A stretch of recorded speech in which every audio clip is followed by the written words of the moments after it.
These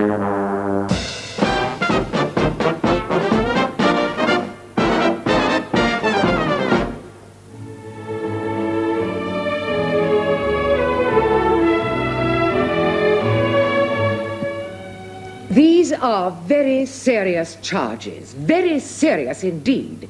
Criminal assault, destruction of property, and obscene behavior liable to cause a breach of the peace. It may not be within the jurisdiction of this magistrate's court to hear this case, but I do advise you to seek legal advice. I prefer to conduct our own defense. Oh, Eric, don't, dear. Plead insanity. That's quite a good idea, because a lot of people around here will vouch for that. Will you please take the witness box? As your lordship pleases. Radio. Oh, I see. I fear by Almighty God to tell the truth, the whole truth, and nothing but the truth. Thank you. Miss Rumble, Now, just tell us in your own words exactly what happened last night. Right.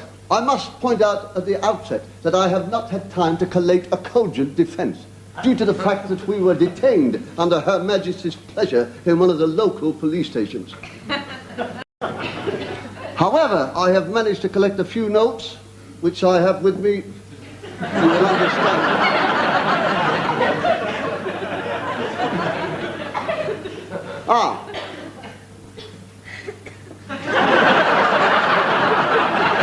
Oh, so you know Corky and Hat. I must remind you again, you are addressing the bench. My lord.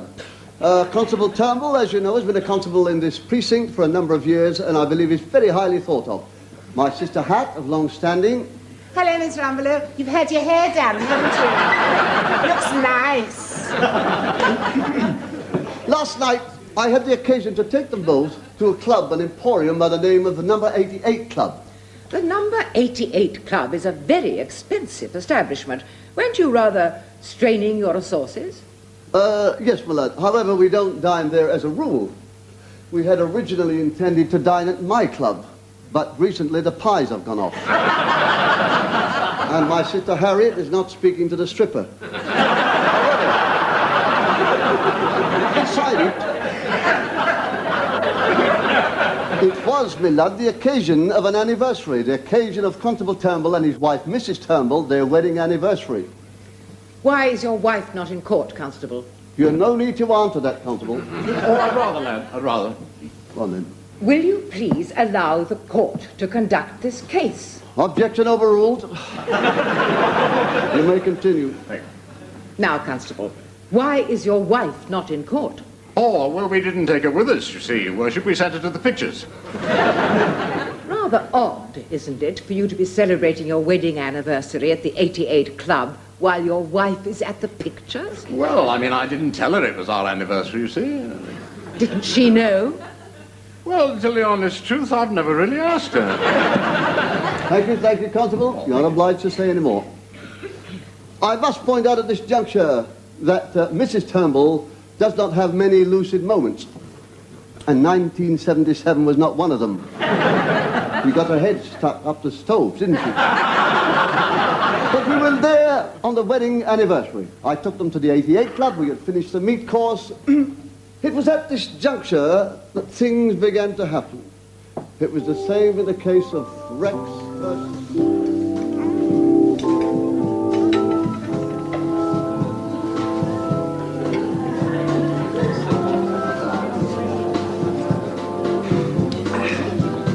Madame. Thank you.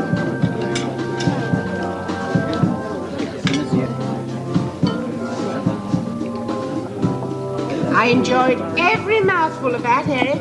I hope so, Hat. Every mouthful costs a quid here, you know. Well, what does it matter? Just once in a while. After all, it is Corky's wedding anniversary. Is it?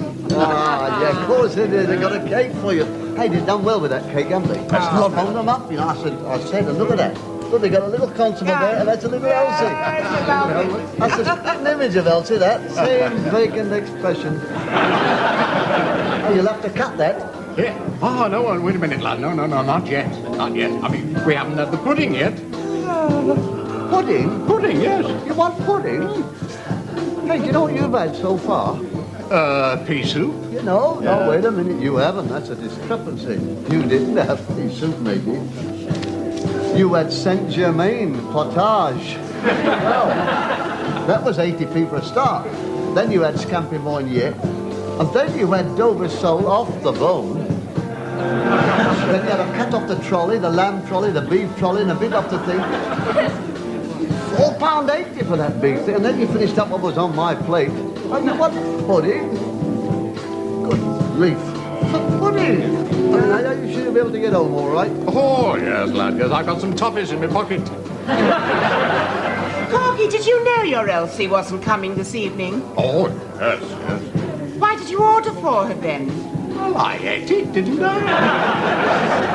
It's a little mouse like you. It's called a shrew. It has to eat 3 times its weight to survive. Why do you keep on about my eating? Yeah, I mean, normally I only have 1 meal a day. It's quite a meal, though, isn't it? I mean, it starts at breakfast time, goes on till bedtime. What are you moaning about? Now, I took you out to dinner on your birthday, didn't I? Eh? You did. There's a difference between the 88 Club, though, and the police canteen. I must remember to take a piece of that cake back for Elsie. Oh, it's all right, Hat. I'll take it for her, don't worry. I'll take it, Corky. If you take it, we'll never get past the cloakroom. Miss.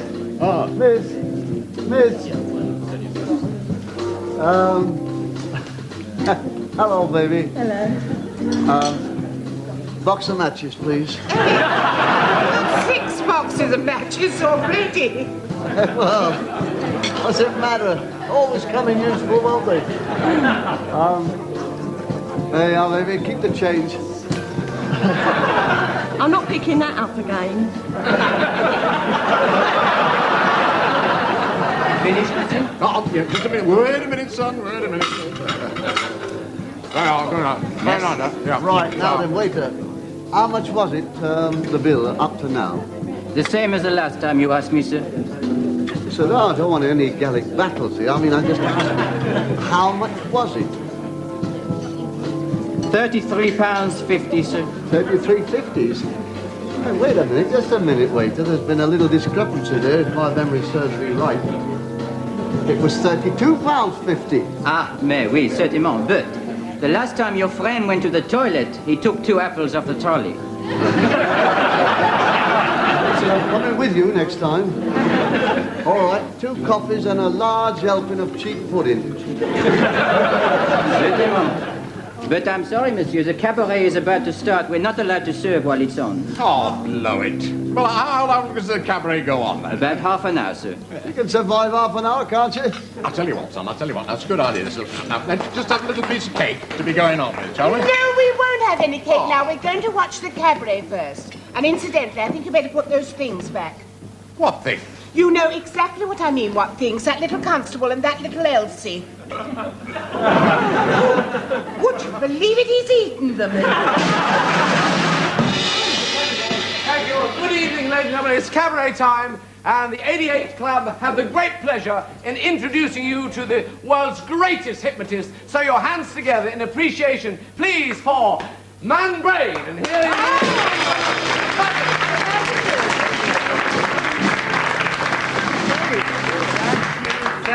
Thank you. Good evening, ladies and gentlemen. And now, may I have the pleasure of introducing my beautiful assistant, the Miss Anushka.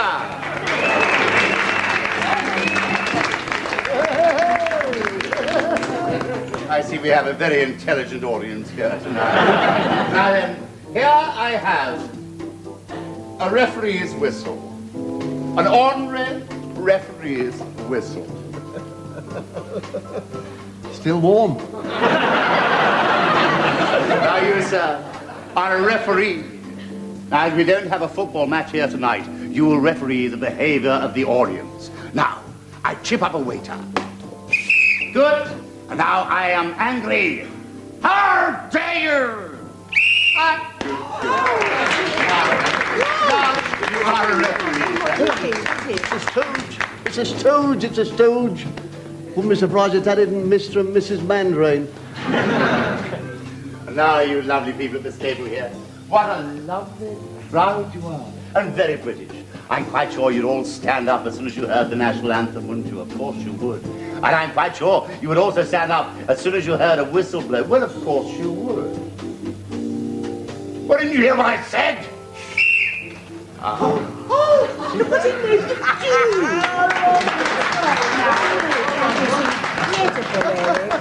I've never seen that. That's really clever. As you can see, I only use 2 ordinary chairs. 2 ordinary chairs. I bet there's more electrical equipment in one of those chair legs than in the whole of the BBC. And now you, sir. Oh! Don't let him bite your neck. I can see, sir, you are a man of iron will. Well, if I make up my mind in any case, hypnotism doesn't work with me. Oh, really, sir? You have had treatment under hypnosis. Oh, yes, he has. He once went to a hypnotist to try and stop him from smoking. 10 guineas down the drain. Waste of time, wasn't it? Oh, he did everything. He did all that and all that. It wasn't... He was unable to stop you smoking. Unable? After 3 sessions, he was smoking 60 a day. I see, sir. But don't you find that smoking saps your strength, sir? Not really. I get all my exercise coughing. I get all my... Got a right dull lot in here tonight, man. Sir, would you try to pick up that spoon? Me? Yes, that spoon, sir. I must warn you, it has an electric current of 60,000 volts. That spoon! Yellow! Well, it's just got a battery in that. Did that. Hubert Geller did that, and he bent it. Oh, clever Dick, you lift it up. Go on. There, you see? Oh, well, he switched it off now. Yes, sir. I can see that you are far too strong-willed for me. I told you, didn't I? Look, try him. He's malleable. Go on, have a go at the Godfather.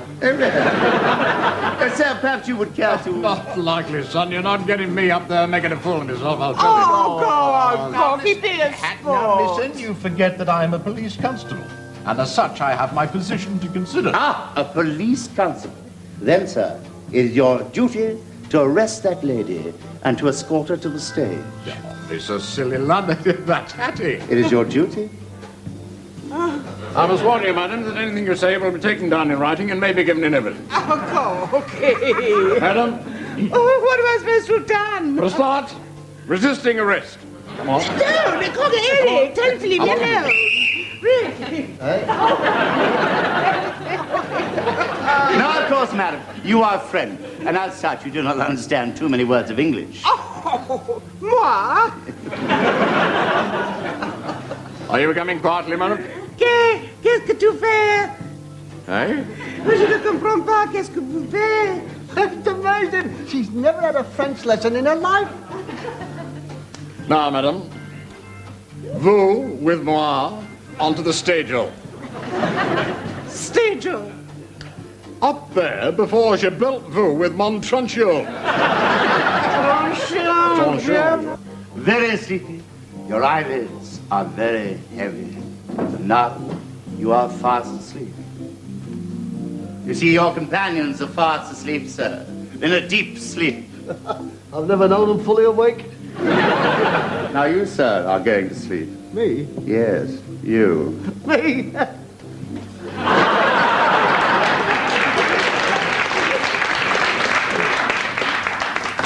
As you can see, my volunteers are all in deep sleep. And when they wake, they will become their normal selves.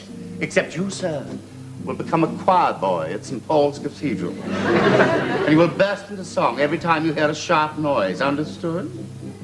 And I am a choir boy. And you, madam, every time you hear the mention of a color will become extremely abusive, understood? Purple? Get knotted. Steady, steady, madam, steady. Now then, you, sir, you, the man with the iron will do whatever I do.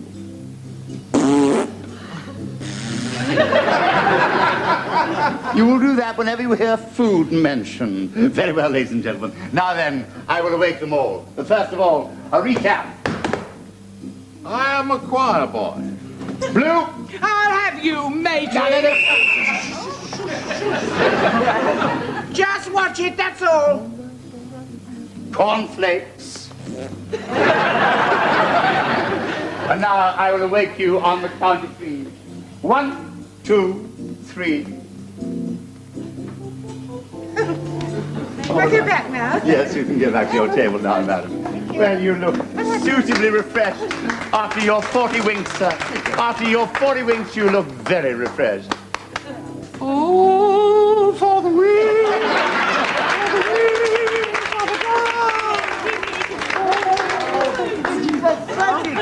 He doesn't know he's doing it, you know.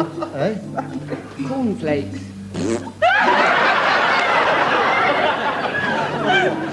What did you say to them, Eric? I don't know, it's the way I tell him. And now, ladies and gentlemen, you'll forgive me for a moment. I want to conduct a small experiment in patriotism. Now, here we have the Union Jack, red, white, and blue. That's it.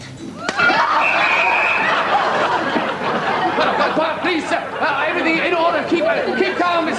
Keep calm. Sit down. Everything will be all right. Sit down, sir. Please sit down. Everything will be all right. I'll tell you a joke. Knock, knock. Who's there? Avon. The bell's gone wrong. Music. Let's have some music, please. Carry on. Everything will be quite all right. And then suddenly Mr. Andrew was on the floor. What happened to him, Eric? What happened to him? I'll tell you what happened to him. You hit him over the head with a bottle, that's what. I never did any such thing.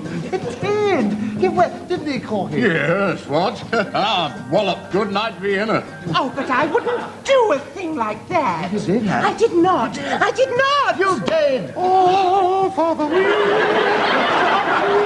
That's all we're short of now. Waiter. Waiter. Oh. We're going because you have embarrassed me. That's what we're going. Oh, no. Come on, Eric. I've got to go. No, we're going because you've embarrassed me. What did you do? I'll tell you what you did. I trust you enjoyed the chicken, sir? You only got hold. When that man was standing there, you got hold of that bottle, went wallop, and that bottle, if my memory serves me right, was $2.50, and there was that much in the bottom. Hey, what's the matter? Yeah, give us your handbag, hat. No, well, I don't want to go yet, Eric. All right, but don't have any more to drink. Splendid. May I suggest, sir, to finish a nice crepe Suzette?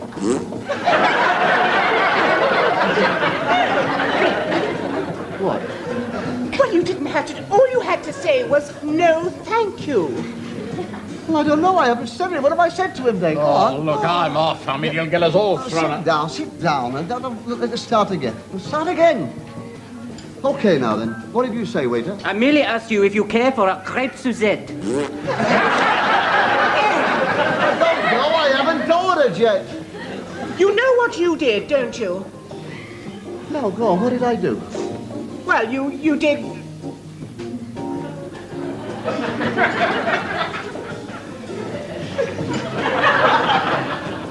I did.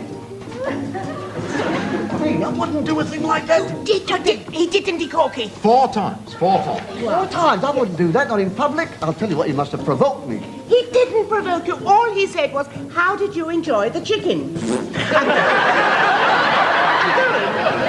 down, don't you start. What's the matter with you? Aren't you well? Look, I don't have to take that from you, Eric. I can get that from the milkman any day. What did I say? 2 pints? Look, lad, it's not what you say. It's not what you say, it's what you did. All right, then, go on. What did I do?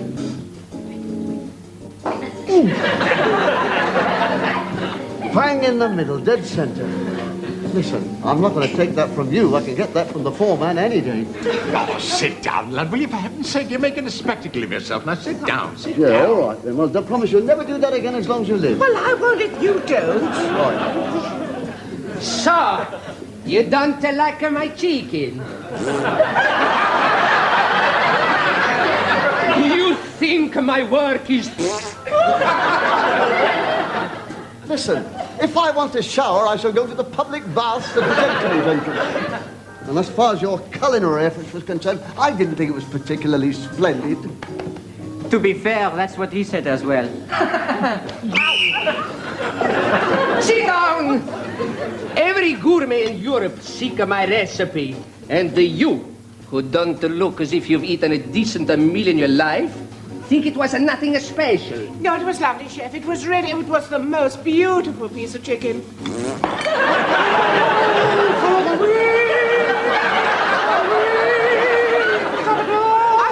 No, please, don't go. You haven't finished your meal. Finished my meal? How you like your greens? Green! That cake has got a fly in it. Never. There! What have you done that for? For this sake. How much is that? What's going on? Please, you must stop. We've never had this bother before.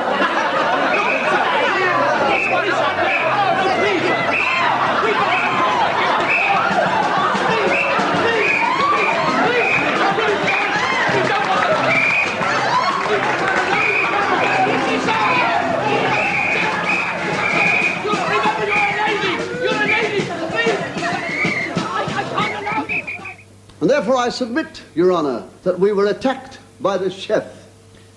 Is the chef in court? No, my lad, he's out in the corridor having a late adjustment to his bandage. I can get him for you if you wish. No, not for the moment. Thank you. I rest my case. I think that went well, lads. Well, now, it seems to me that none of you appears to have been responsible for your actions last night. Indeed, I begin to doubt the sanity of all concerned. I refute those allegations, my lad. So do you, don't you? Yes, I do. I certainly do. Constable, could we hear your version, please?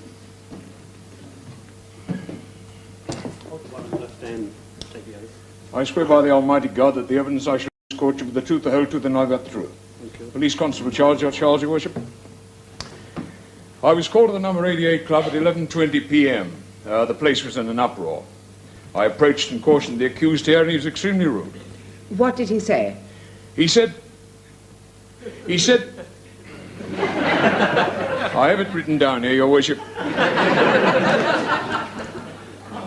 Thank you. He said, P-S-S-S-S-Z-T.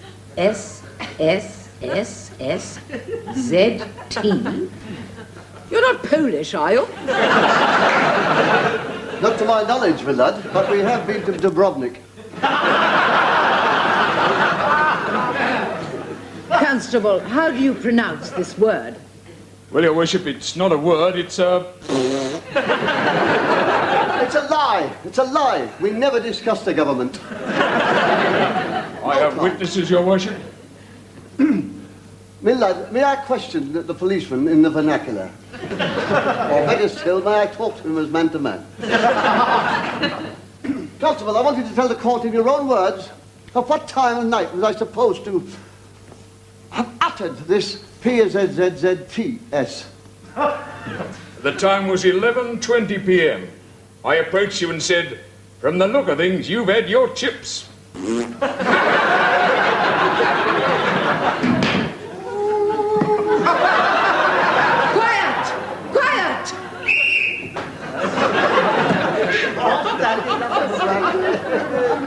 I shall be obliged to fine you for contempt of court if there's any more of this. I must apologize for the conduct of my clients. It is rather hot in here.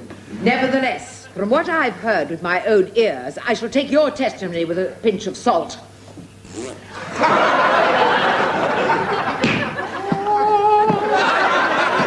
Quiet! Silence!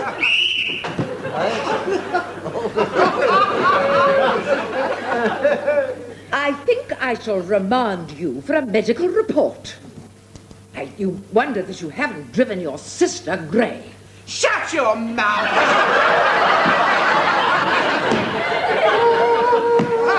Silence! Order! Order in court! Order! Order in court! Madam! What is this interruption? Who are you? Well, my name is Herbert Butterworth. I am professionally known as Mandrain. I am a hypnotist and hypnotist. Are you the Mandrain currently appearing at the 88 Club? The same, Madam, my lord, sir. Ah, I begin to understand. Well, I'm sorry, but you see, these people were hypnotized and I was knocked out and I couldn't get them out under the influence, you see. You say they are still under the influence of hypnosis? Yes, madam. I would have been here earlier, only unfortunately I had to spend the whole night in hospital having treatment. Well, then I suggest that you release them at once. Right, of course, madam, yes. When I clap 3, they will become their normal selves.